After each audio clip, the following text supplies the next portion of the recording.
Salut tout le monde, j'espère que vous allez bien. Il est 12h30 chez nous et je m'apprête à faire des graines de citrouille rôties au four. Et pour ce faire, je vais utiliser les graines de ma citrouille que j'avais décorées pour l'Halloween. Alors la première chose que je vais faire, c'est tapisser le fond d'un plat allant au four de papier parchemin afin que les graines de citrouille ne collent pas au fond. Maintenant, la partie la plus fun, faut pas avoir peur de se salir les mains parce que là, on va aller retirer toutes les graines de notre citrouille. Faut pas être dédaigneux non plus parce que les graines sont un petit peu gélatineuses à ce point. Il faut vraiment les gratter à l'intérieur de la citrouille. Puis je mets mes graines dans une passoire parce qu'après ça, on va aller les rincer.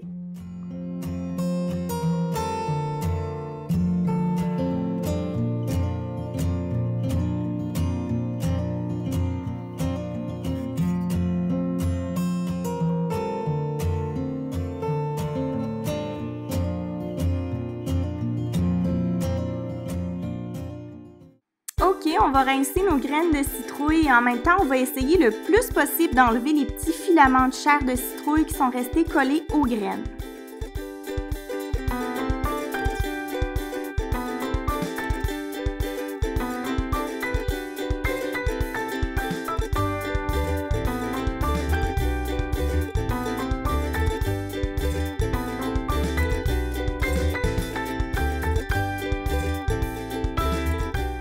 Pendant que je rinçais mes graines, j'ai fait bouillir de l'eau salée dans une petite casserole. Quand l'eau va bouillir, on va y mettre les graines de citrouille. Cette étape-ci, elle est souvent oubliée, mais hyper importante parce qu'on veut pas juste des graines qui sont rôties en surface, on les veut aussi cuites à l'intérieur. Si vous omettez cette partie, bien, vous aurez des graines qui vont être crues à l'intérieur, puis forcément, ça va être moins bon.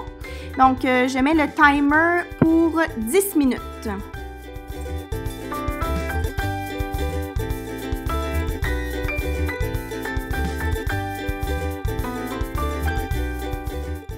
« 10 minutes se sont écoulées, alors on va aller égoutter nos graines de citrouille.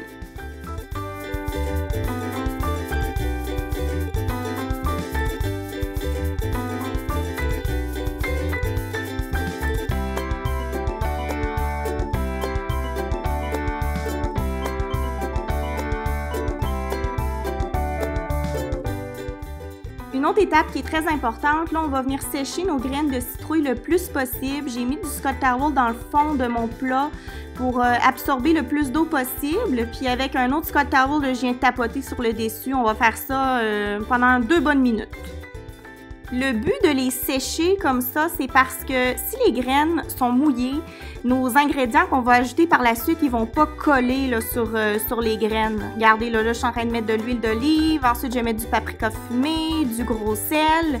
Et le fait que les graines soient complètement séchées, ben, ça va faire que ça va tout coller sur les graines. Ça va leur donner plein de saveurs.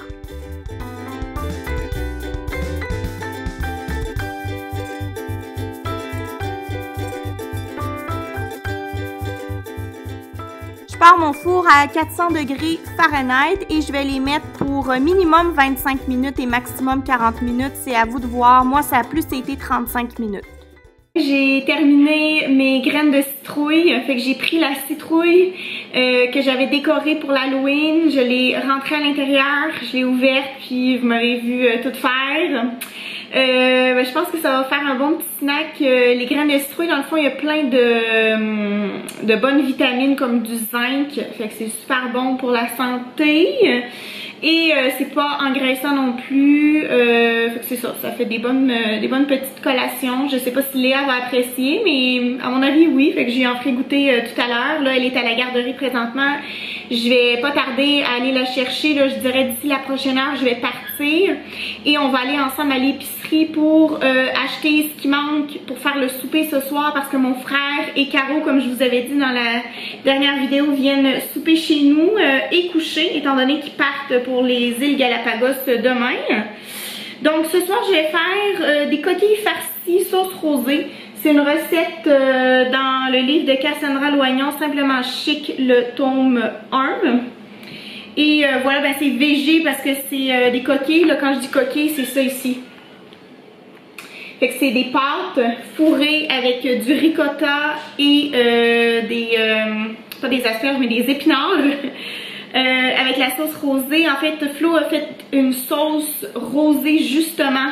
Il y a comme un mois de ça, puis on en avait congelé. Fait que j'ai fait décongeler ce matin un pot.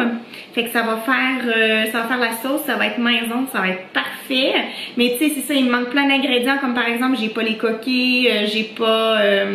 qu'est-ce que ça me prend? De la crème 15%, j'en ai pas. Du ricotta, j'ai pas ça non plus. Une échalote sèche, un sac d'épinards. Fait qu'on va aller, c'est ça, au IGA pour aller chercher tout cela. Mais mon frère et Caro arrivent pas avant 19h30, donc je suis pas pressée non plus. Ce que je vais faire, c'est que je vais probablement, une fois qu'on va être revenu ici, aux alentours de 17h, je vais comme commencer la préparation.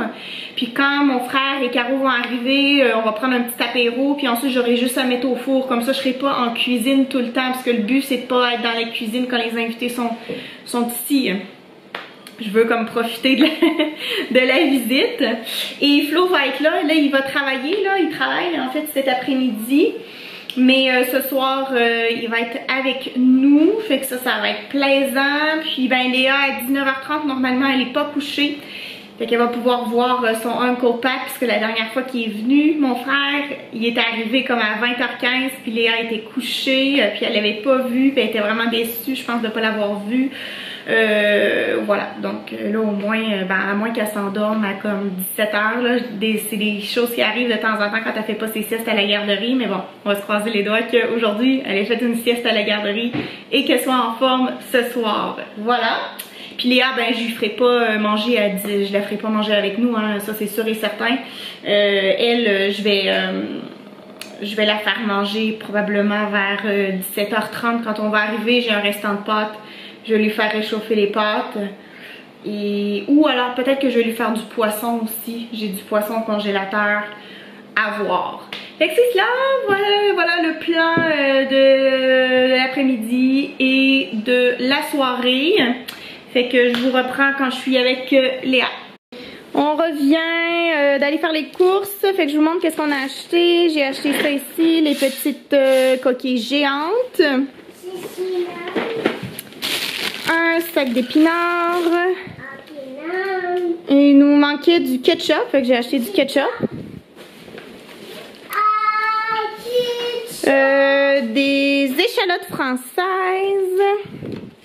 Le ricotta comme ceci, un paquet. Léa voulait absolument acheter ça, qu'on en a acheté puis elle en a mangé. De la crème à cuisson, il restait juste de la 35%. Du maïs en crème parce que je vais faire du pâté chinois cette semaine. Ensuite, je vais faire une soupe demain. J'ai acheté du bouillon de poulet. J'ai acheté des petites saucisses comme ça là. Ben, c'est pas très bon pour la santé, je suis au courant, mais Léa elle aime bien ça, donc des fois je lui donne ça pour souper. Fait que c'est cela! Oh Léa, t'as garoché tes vêtements! Je vais commencer ma préparation, je vais cuire les épinards avec les échalotes dans un poêlon pour faire réduire les épinards et puis pour les cuire en même temps. Alors c'est la première étape, Voilà. Hop. Je vais sortir mon livre de recettes. Ok, donc ça dit préchauffer le four en premier. Ok, ben là moi ça sera pas tout de suite. Dans une poêle, chauffer l'huile d'olive à feu moyen, cuire les épinards, l'échalote et l'ail 1 à 2 minutes, retirer du feu et réserver. D'accord.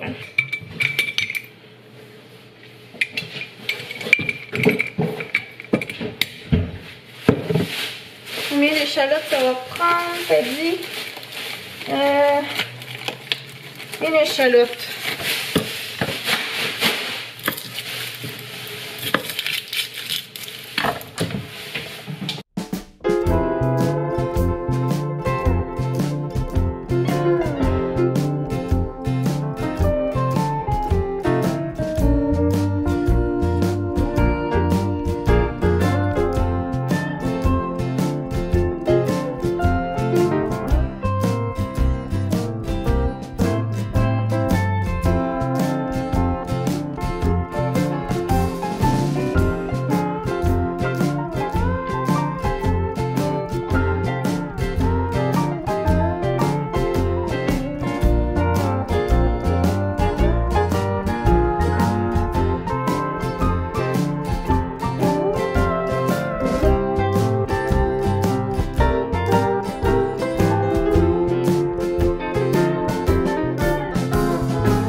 couper ma gousse d'ail.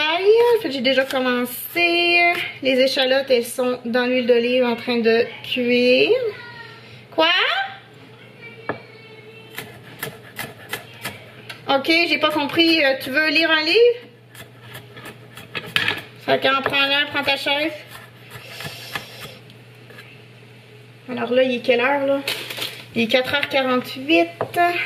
Non, j'ai le temps. J'ai le temps. Florian, il continue à travailler là. Il y a un autre rendez-vous qui vient de se rajouter. Dernière minute. Ok. 2 secondes là, je suis en train de couper de l'ail.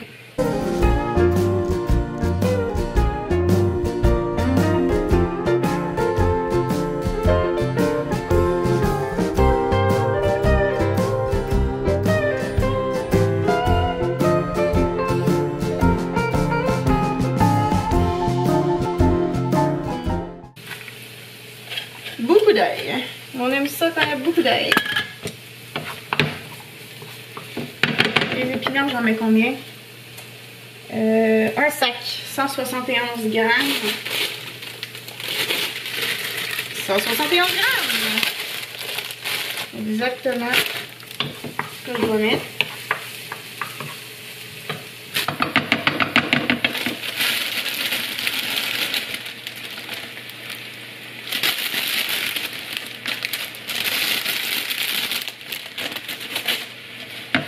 Ok.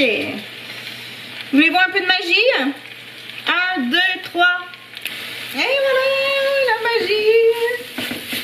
Ça a pris 2 minutes, là, comme ils ont dit dans la recette. Ça, c'est pas mal prêt. Ensuite, qu'est-ce que ça dit? Retirer du feu et réserver. Bon, mais ça sera pas compliqué, ça. Ok. Voilà. Dans une casserole d'eau bouillante, cuire les coquilles al dente. Okay. Mes coquilles sont dans l'eau, j'en ai mis à peu près une vingtaine. Donc j'en ai mis un petit peu plus que prévu parce que je vais en goûter une ou deux là, pour que ça soit al dente et non cuit à fond. Mes coquilles sont al dente, elles sont prêtes, elles attendent ici dans l'huile d'olive. Dans un bol ici, j'ai mélangé le mélange de l'épinard, la ricotta, le fromage râpé. En fait, j'ai pris du cheddar, mais ça disait dans la recette qu'on aurait pu prendre parmesan, mais là, j'avais pas de parmesan. Sûrement, ça aurait été meilleur avec parmesan. Ça, c'est de la muscade. Ça disait 2 cuillerées à thé, 10 ml, mais j'ai mis 5 ml parce que on n'est pas tant fan de muscade dans les repas salés, là. Fait quoi? En tout cas, j'en ai mis un petit peu moins que prévu. Et puis là, mais ça dit de mélanger la ricotta, muscade, cheddar, salé, poivré, c'est fait aussi. Ajouter l'œuf et remuer. Oui, c'est vrai, ils veulent que je rajoute un jaune d'œuf. Je vais faire ça tout de suite. Alors ça, c'est la sauce rosée de Flo. J'ai mis un petit peu de crème. En fait, ça disait de mettre de la crème. Puis j'ai tapissé le fond de ma casserole. De mon plat, en fait. Pas de la casserole, de mon plat. Et là, je vais farcir mes petites coquilles avec mon petit mélange. Voilà, on est rendu là. Alors voilà, je les ai farcis. J'ai remis de la sauce par-dessus. Dans la recette, ça disait pas d'en mettre, mais je sais pas, j'ai comme l'impression que ça va être meilleur. Puis je vais faire gratiner, fait que j'ai rajouté en plus du fromage par-dessus. Fait que je pense que ça va être encore meilleur que la recette au final. Le four est prêt, 350 degrés Fahrenheit, ça va me prendre mes 2 mains, je vous lâche. Je vais mettre le timer pour 15 minutes, puis ensuite je mettrai un petit 5 minutes sur grill pour bien le faire gratiner. C'est prêt, regardez comment ça a l'air bon, je m'en suis déjà servi, là je vais vous expliquer qu'est-ce qui se passe. Je veux pas. Hein? Tu veux pas? Non. Ok. Mamie, elle va juste dire quelque chose aux amis, parce que là, il y a un petit update.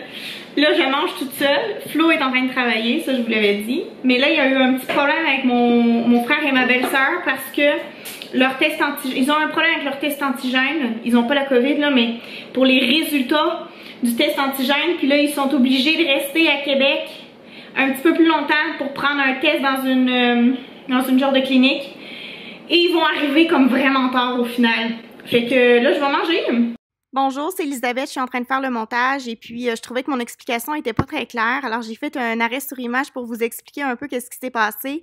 C'est que mon frère et ma belle-sœur ont fait un test antigène, sauf qu'ils se sont fait dire que les résultats allaient entrer à midi le lendemain, sauf que eux, leur avion décollait à 7h30 le matin, fait que ça marchait comme pas. Alors ils ont été obligés en panique de trouver une clinique qui allait leur donner une réponse là, immédiate, puis c'est pour ça là, qu'ils sont arrivés en retard à Montréal. Ils ont réussi à trouver une clinique à Québec là, qui allait leur donner les résultats immédiatement. Donc, je pense qu'ils en ont tiré une bonne leçon. Si vous partez en voyage, faites pas comme eux, faites vos tests en avance et non à la dernière minute. Puis, eux autres, je pense qu'ils vont se prendre quelque chose à grignoter sur la route. Fait qu'au final, on n'aura pas de souper, mais ils vont quand même venir, mais il va être comme 9h45, là, il va être comme vraiment tard. Cheers. Cheers. Pas cheers, bon appétit. Qu'est-ce qu'il y a? Tu veux que je te l'ouvre? Non, t'en veux plus? Ok, parce que j'avais donné un yogourt à Léa. Elle a mangé ses pâtes. Mais elle a pas très faim. En tout cas.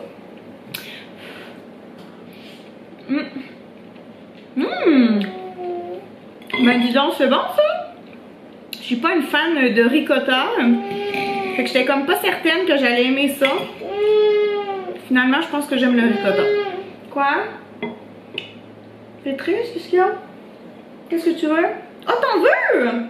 Ok, je vais t'en donner. C'est parce que c'est du ricotta, je sais pas si tu vas aimer. Mais t'as mangé tes pâtes tantôt.